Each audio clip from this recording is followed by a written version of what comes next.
శ్రీ శ్రీ పరమహంస యోగానంద గారి మానవుడి నిత్యాన్వేషణ, రోజువారీ జీవితంలో భగవంతుణ్ణి అనుభవంలోకి తెచ్చుకోవడం మీద ప్రసంగాల వ్యాసాల కూర్పు. మొదటి పుస్తకంలోని 41వ ప్రసంగం మారే ప్రపంచంలో మానసిక సంతులనం, రెండవ భాగం ఇప్పుడు విందాం. మానవుడి ప్రాణం శరీరం మీద ఏమాత్రమూ ఆధారపడి లేదు. ఈ శరీరం ఎముకలు, మాంసంతో కూడిన ఒక పంజరం. దానిలో ప్రాణం అనే పక్షి కొంతకాలం ఉంటుంది. మానవ ప్రాణం శరీరానికి పూర్తిగా అతీతమైనది. పరిమితులకు లోబడిన శరీరంతో ప్రాణం తాదాత్మ్యం చెందడం వల్ల బాధపడుతూ ఉంది. శరీరాన్ని, మనస్సును విశ్లేషించి చూస్తే ఆ రెండింటికి మీరు కల్పించిన సంబంధం తప్ప వేరే సంబంధం ఏదీ లేదని కనిపెడతారు. పగటి సమయంలో మాత్రమే శరీరానుభవాలను మీరు స్వీకరిస్తారు. రాత్రి నిద్రిస్తున్నప్పుడు మనస్సు శరీరం నుంచి వేరైనప్పుడు శరీర అనుభూతులు మీకు తెలియవు. మీరు గాఢమైన శాంతిని అనుభవిస్తారు. భగవంతుడు ప్రతిరూపంగా సృష్టించబడినందున మానవుడు శారీరక అనుభూతులతో సంబంధం లేకుండా శరీరంలో జీవించగలడు. కానీ అతను శరీర స్థితిగతులు తనవే అయినట్టుగా స్వీకరిస్తాడు. శరీరానుభూతుల నుంచి విముక్తి పొందడానికి ఒక వ్యక్తి తన శరీరం నుంచి మానసికంగా వేరు చేసుకోవాలి. అందుచేత సుఖదుఖాలు రెండింటి నుంచి మానసికమైన నిస్సంగత్వాన్ని మహాత్ములు బోధిస్తారు. మానసికమైన అతీత భావనను, అబౌనెస్ అర్థం చేసుకుని అనుభవించటానికి దాన్ని ఆచరణలో పెట్టాలి. ఈ సత్యాన్ని నాకు నేను నిరూపించుకున్నాను. ఇంద్రియానుభూతులకు ప్రాధాన్యతనివ్వడం ఎంత తప్పో నాకు తెలుసు. ఇంద్రియానుభూతులకు ప్రాధాన్యత ఇవ్వడమే అన్ని బాధలకు, దుఃఖాలకు మూలం. మనం బాధపడాలని భగవంతుని ఉద్దేశం కాదు. మానసిక చిత్రాల రూపంలో మనకు మార్గం చూపించటానికి, వినోదం కలిగించటానికి ఆయన మనకు ఇంద్రియానుభూతులను కలిగించాడు. ఈ శరీరం అనే పరికరాన్ని వివేకంతో వాడుకోవాలనే గాని దానితో తాదాత్మ్యం చెంది దుఃఖాన్ని అనుభవించాలని ఆయన ఉద్దేశం కాదు. సెయింట్ ఫ్రాన్సిస్ శరీరాన్ని గార్ధబ సోదరుడు, బ్రదర్ డాంకీ అనేవాడు. ఒక వ్యక్తి తన పెంపుడు కుక్కను గాఢమైన మమకారంతో ప్రేమిస్తే ఆ కుక్కకున్న నాడీ మండలంతో శారీరకంగా అతనికి ఏ సంబంధము లేకపోయినా దాని ఇంద్రియానుభూతులను తాను అనుభవిస్తాడు. అదేవిధంగా మన శారీరక బాధకు కారణం గార్ధబ సోదరుని మీద మానసికమైన మమకారం మరీ ఎక్కువగా పెంచుకోవడమే. మనస్సు శరీరం మీద ఎక్కువగా నియంత్రణ సాధించాలి. మానసిక శక్తితో జీవించటం అద్భుతంగా ఉంటుంది. ఎందుకంటే మీరు ఏది కోరితే అది మనసు చేయగలదు. ఎక్కువగా మనసు మీద ఆధారపడటం ప్రారంభించటం ఎలా? కొంచెం కొంచెంగా శీతోష్ణాలకు అలవాటు పడటం, గట్టి పడక మీద నిద్రించటం, అలవాటైన సౌఖ్యాల మీద ఆధారపడకుండా ఉండటం నేర్చుకోండి. నేను మీతో మాట్లాడుతున్నంతసేపు ఈరోజు ఉష్ణోగ్రత చాలా ఎక్కువగా ఉందని నాకు ఏమాత్రం గుర్తులేదు. కానీ ఇప్పుడు వేడిని గురించి మాట్లాడిన తర్వాత దాని అనుభూతి కలుగుతూ ఉంది. ఒకసారి నేను మిల్వాకీలో ఉపన్యాసం ఇస్తూ ఉన్నప్పుడు వాతావరణం చాలా వేడిగా ఉంది. దానికి తోడు నేను ఆధ్యాత్మిక విషయాలను గురించి మాట్లాడుతున్నప్పుడు నా శరీరంలోని ఉష్ణోగ్రత చాలా పెరుగుతుంది. అప్పుడు పెరిగింది. నా మనస్సు చెప్పింది, నీ ముఖం చెమటతో తడిసిపోయింది, దాన్ని తుడుచుకొనిదే నీ ఉపన్యాసాన్ని కొనసాగించలేవు. నేను రుమాలు కోసం నా జేబులో చేయి పెట్టుకున్నాను, కానీ రుమాలు లేదు. అప్పుడు నా ఆధ్యాత్మిక నేత్రంలోకి చూస్తూ నా మనస్సుకు చెప్పాను, వేడి ఏమాత్రమూ లేదు. వెంటనే బాధ పెట్టే వేడిని తాలూకు అనుభూతి మాయమైంది.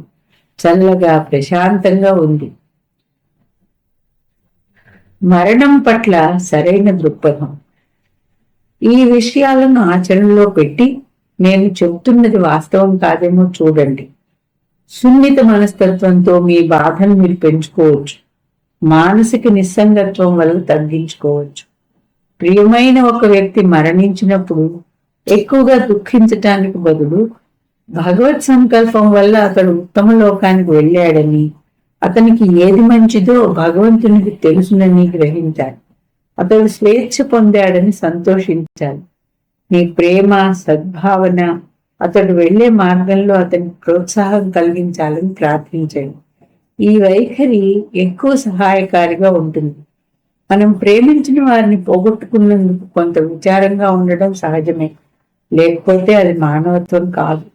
కానీ స్వార్థంతో కూడిన మమకారం వల్ల వారు ఉత్తమ లోకాలకు పోకుండా నిరోధించి భూమిని అంటిపెట్టుకుని ఉండేందుకు మనం కారణం కాకూడదు. మరణించిన వ్యక్తి ఎక్కువ స్వేచ్ఛ, ఎక్కువ శాంతి వైపు పోకుండా మన తీవ్ర దుఃఖం నిరోధిస్తుంది. ఇప్పుడు జీవించి ఉన్న వారిలో చాలా మంది ఒక 100 సంవత్సరాల క్రితం ఈ భూమి మీద లేరు. మనకంటే ముందు ఇతరులు ఇక్కడ ఉండేవారు. ఇప్పుడు భూమి మీద తిరిగాడుతున్న వాళ్ళందరూ ఒక 100 సంవత్సరాల తర్వాత ఇక్కడ ఉండరు. మన పని ముగిసిపోతుంది. కొత్త తరాల వారికి మన గురించి ఆలోచనే రాదు. ఇప్పుడు మనం అనుకుంటున్నట్లే వాళ్ళు కూడా ఈ ప్రపంచం వారి సొంతం అనుకుంటారు. కానీ ఒకరి తర్వాత ఒకరు వాళ్ళు కూడా నిష్క్రమిస్తారు.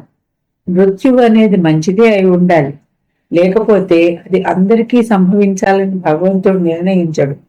దాని గురించి భయపడుతూ ఎందుకు జీవించాలి?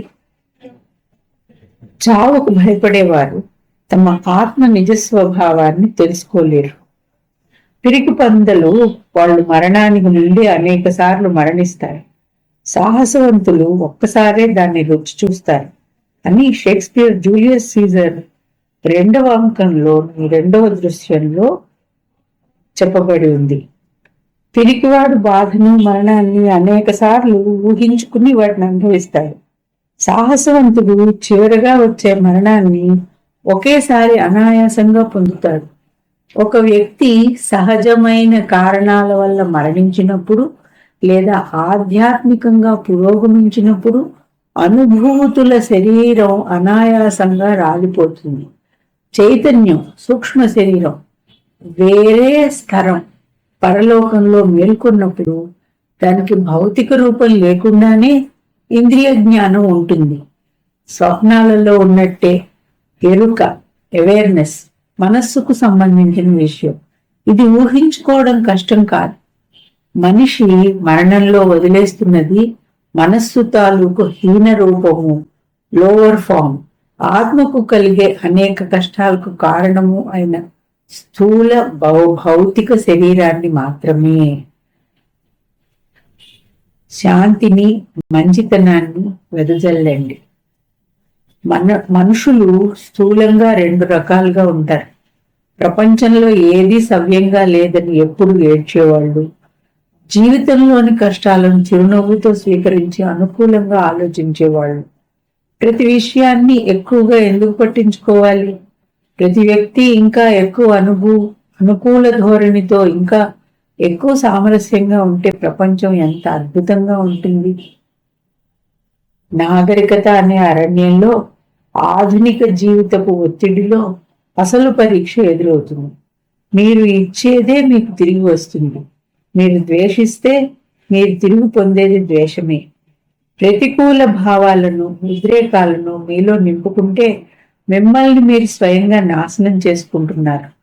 ఎవరిపైనైనా ద్వేషము, క్రోధము ఎందుకు ఉండాలి? మీ శత్రువులను ప్రేమించండి. క్రోధాగ్నిలో ఉడికిపోవడం ఎందుకు? మీకు ఎవరైనా కోపం తెప్పిస్తే దాన్ని తొందరగా అణిచివేయండి. కొంత దూరం నడవడం, లేదా 10-15 అంకెలు లెక్క పెట్టడం, లేదా ఇంకొక ఆహ్లాదకరమైన విషయం మీదకు మనసును మళ్లించటం చేయండి. ప్రతీకారం చేద్దామనే కోరికను వదిలిపెట్టండి. మీరు కోపంగా ఉన్నప్పుడు మీ మెదడు వేడెక్కుతుంది. మీ గుండె పని చేయడం కష్టమవుతుంది. మీ శరీరం అంతా శక్తిహీనమవుతుంది. శాంతిని, మంచితనాన్ని వెదజల్లండి. ఎందుకంటే మీలోని భగవంతుడి ప్రతిరూపపు స్వభావం మీ నిజ స్వభావం అదే. అప్పుడు మిమ్మల్ని ఎవరూ కంట పెట్టలేరు. మంచి చెడు మనస్సులోనే పుడతాయి. చివరికి ప్రతి విషయము మనస్సులోనే ప్రారంభమవుతుంది. పాపం మనస్సులోనే పుడుతుంది. చిన్నపిల్లలు పాపం అనే ఆలోచన లేకుండా దిగంబరంగా తిరుగుతారు. పవిత్రమైన మనస్సు ఉన్న వాళ్ళకి అన్ని పవిత్రమైనవే, అపవిత్రమైన మనస్సుకు అన్నీ చెడుగానే కనిపిస్తాయి. క్రమశిక్షణ లేని మనస్సు మన జీవితాలలో చాలా వినాశానికి కారణమవుతుంది. ఇంద్రియాలకు బానిసైన మనస్సు వల్లనే యుద్ధాలు, దౌర్జన్యాలు, అన్యాయాలు జరుగుతున్నాయి. ఆత్మ పరిశీలన చేసుకుంటూ ప్రపంచం అనే సినిమాతో తాదాత్మ్యం చెందక దాన్ని చూసి ఆనందించాలనే ఉద్దేశంతోనే భగవంతుడు మిమ్మల్ని ఇంద్రియ జ్ఞానం కలిగిన ఒక భౌతిక శరీరంలో ఉంచాడు. మీకు అన్ని అనుకూలంగా ఉన్నప్పుడే కాక కష్టాలలో కూడా మనోనిగ్రహం ప్రదర్శిస్తూ మీరు జీవించాలని భగవంతుడి కోరిక. దాని గురించి కేవలం మాట్లాడటం కాకుండా యోగదా సత్సంగం ఆ మనోనిగ్రహాన్ని బోధిస్తుంది. జీవన్మరణాల నాట్యం ఎల్లప్పుడూ కొనసాగుతూనే ఉంటుంది. కానీ ఇంద్రియానుభవంలోని మార్పులకు, జీవితపు అస్థిరత్వానికి అతీతుడుగా ఉండే మానసిక శక్తి మానవుడికి ఉంది. ఈ మానసిక స్వాతంత్ర్యాన్ని గురించి భగవద్గీత దివ్యమైన వాగ్దానం చేస్తూ ఉంది. స్థిరమైన సమబుద్ధి గల వ్యక్తులు ఇక్కడే ఈ ప్రపంచంలోనే జననం, మరణం, సుఖం, దుఃఖం వంటి జీవన ద్వంద్వాలను జయిస్తారు. తద్వారా ఆత్మసింహాసనాన్ని అధిష్ఠిస్తారు. నిజంగా దోషరహితమై అద్భుత సమన్వితమైన పరమాత్మలో స్థిరపడతారు అని భగవద్గీత 5వ అధ్యాయంలో చెప్పబడి ఉంది. మార్పు లేనితనాన్ని సాధించిన వాడు మనుషుల్లో మహారాజు. శరీరం, మనస్సు నిరంతరం మారుతూ ఉన్నా లోపల మార్పు లేకుండా ఉంటే మీరు మార్పు లేని అనంతునితో ఒకటిగా అవుతారు. గీతా బోధ అద్వితీయమైనది. అది జీవితపు ప్రస్తుత స్థితిని వివరంగా చర్చించి అన్ని పరిస్థితుల్లోనూ మానవుడి ప్రవర్తన ఎలా ఉండాలో సూచిస్తుంది. నేను దేవుని ప్రతిరూపంగా సృష్టించబడ్డాను అని చెప్పడం సరైనదే. కానీ ఆ ప్రతిరూపంతో సంబంధం కోల్పోయినందువల్ల దానితో తిరిగి ఏకత్వాన్ని పొందడం మీరు నేర్చుకోవాలి. గీతా సందేశం ఆ మార్గాన్ని చూపిస్తుంది. బంగారం అనేక పొరల మట్టితో కప్పబడిపోయినా బంగారంగానే ఉంటుంది. దాన్ని కనుక్కోవడానికి మట్టిని పగలగొట్టి తొలగించాలి. అదేవిధంగా బంగారం వంటి ఆత్మను మట్టి లాంటి అనేక అలవాట్లు, ఇంద్రియానుభూతులు కప్పి ఉంచాయి. ఈ అలవాట్లు, ఇంద్రియానుభూతుల బురదే మానవుని పిరికితనం, భయం వంటి దుర్గుణాలన్నింటికీ కారణం. ఈ బోధను తొలగించటానికి శరీరం పట్ల, ఇంద్రియాల పట్ల కఠిన వైఖరిని అవలంబించాలి. శరీరాన్ని గురించి మనకు ఎన్ని భయాలున్నాయి. నేను నా మనసులో అన్ని రకాలైన బాధలను ఊహల్లో అనుభవించి వాటిని జయించాను. ఆత్మ ఆజ్ఞాపిస్తే మనస్సు పాటిస్తుంది. మీరు దేవుని ప్రతిరూపమని గ్రహించటానికి, భయానికి, కోపానికి అతీతులుగా ఉంటూ ఇంద్రియానుభవాలకు అతిగా స్పందించటం అనుకోవాలి. సుకుమారంగా ఉండకండి.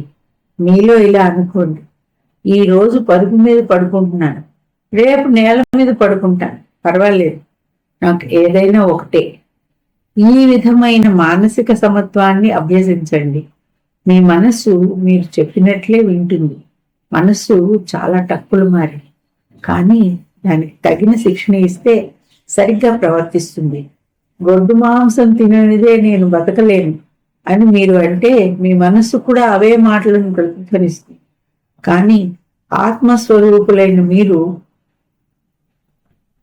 బానిసత్వమా, విడిచిపెట్టు అని ఆజ్ఞ ఇవ్వండి. మనస్సు దాన్ని స్వీకరిస్తుంది.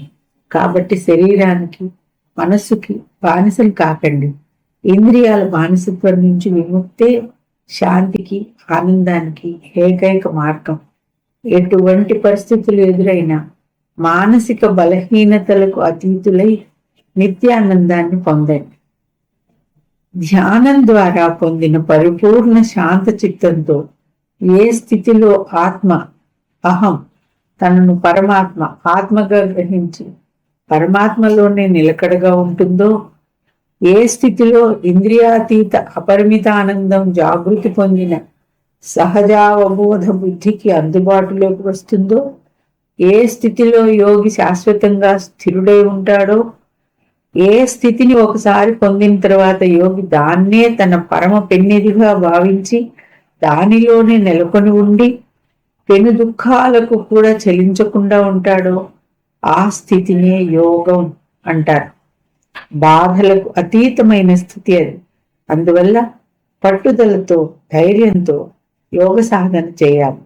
భగవద్గీత 6వ అధ్యాయంలోని శ్లోకాలకి ఇక్కడ అర్థం చెప్పబడింది.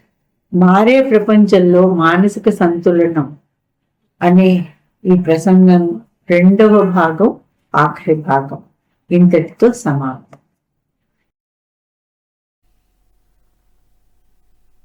సంకల్ప త్యాగమనత్పని వాడి యోగి కాజాల.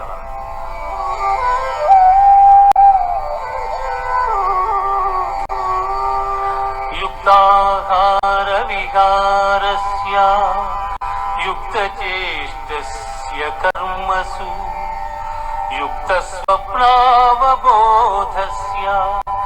యోగో భవతి దుఃఖః.